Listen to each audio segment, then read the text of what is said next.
So Billy Joe Saunders is considering retiring following his stoppage defeat to Canelo Alvarez. And now, this news may not shock many, but I think it's a good opportunity to talk about some sports psychology and assess the psychology of Billy Joe Saunders. And I just want to start off by saying that I've met a few sports psychologists and coaches, strength and conditioning coaches and whatnot, who work with high level athletes. And they often cite, or credit rather, that the success of their charge comes from that athlete's psychology. And it makes sense because when you look at the highest performers in various disciplines, be it sport, business, and so on, the highest performers are often very physically similar to their competition. They may not be head and shoulders, above them in terms of athleticism or technique. There are some exceptions, but sometimes the physical margins are very slim. But what makes the difference is the mentality. The elite performer has a mindset that is just conducive to success because they refuse to allow themselves to be outworked, to be outmatched, and there's this dedication, this deep obsession with improvement and progression and performing.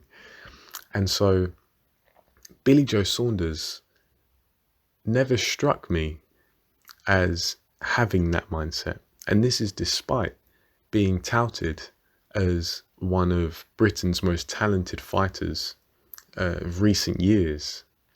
But it goes to show that despite having an abundance of talent and physical ability, not having the mindset, not having the elite mindset can really set you back.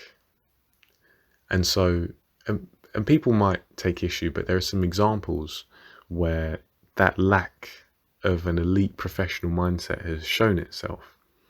One example is when, in the lead up to that proposed rematch that never happened, at a press conference, Billy Joe Saunders and Chris Eubank Jr. got onto the topic of Golovkin, who at the time was the king of the middleweights. Billy Joe Saunders said to Chris Eubank Jr. that Golovkin would beat Chris Eubank Jr.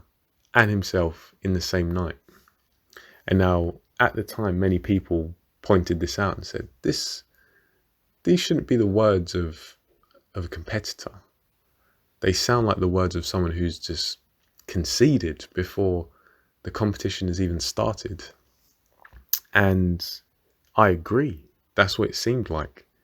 And that's where this mentality started to show itself. And there were well-documented incidences where Billy Joe Saunders had long stretches of inactivity and where he was getting out of shape and wasn't preparing accordingly for fights.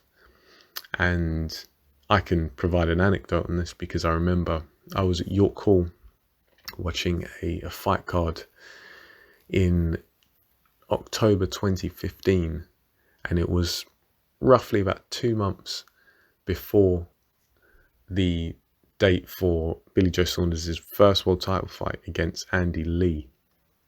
And let's just say that Billy Joe Saunders did not look like he was anywhere near the middleweight limit. He looked like a comfortable cruiserweight when I saw him. And it just goes to show, when you compare it to someone who, like Canelo, who exhibits all of the qualities that you typically see in an elite performer, you never see him out of shape. You never see him in a state where it looks like he's lacking discipline or desire.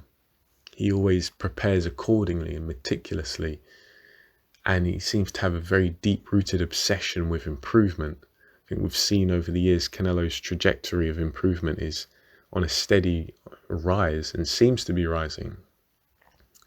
And it just goes to show that the physical only takes you so far. the psychological aspect, what goes on between the ears of an athlete, really makes the difference and can make the most sizable difference at the highest level. And I just find it interesting because if Billy Joe Saunders wants to retire, then power to him, because at the end of the day, this is a blood sport. You know, it's a sport that we love as boxing fans, and we want to see it thrive, and we want to see our best fighters reach their best. But let's not beat around the bush. It's a sport where every time there is a competition, the competitors lose. You know, so their health or their well-being is chipped away. And even people who are spiritually inclined will say that for people to lose, for fighters to lose, after channeling so much of their soul and their blood and sweat into preparing and fighting, to lose, they lose a bit of themselves in the process. And I believe these are all very true and very valid points. And so Billy Joe Saunders, the news that he's considering retirement, he hasn't retired yet, but he's considering it. I don't think you can really hold it against him, because this is someone who clearly doesn't have the desire to devote themselves to such a dangerous career anymore. And so I saw this as an opportunity to assess the psychology of Billy Joe Saunders and make sense of the headlines rather than just presenting it as it is. So yeah, I don't think it's really surprising, this news that Billy Joe Saunders is considering retirement. I guess all we can do as boxing fans is sit back and see what happens. But yeah, those are my 2 cents on the psychology of Billy Joe Saunders and the news that he's considering retirement. If you like this video, give it a thumbs up. Feel free to discuss it down below with me. And yeah, hope you guys enjoyed this listen, and I'll catch you on the next video. Thanks for listening.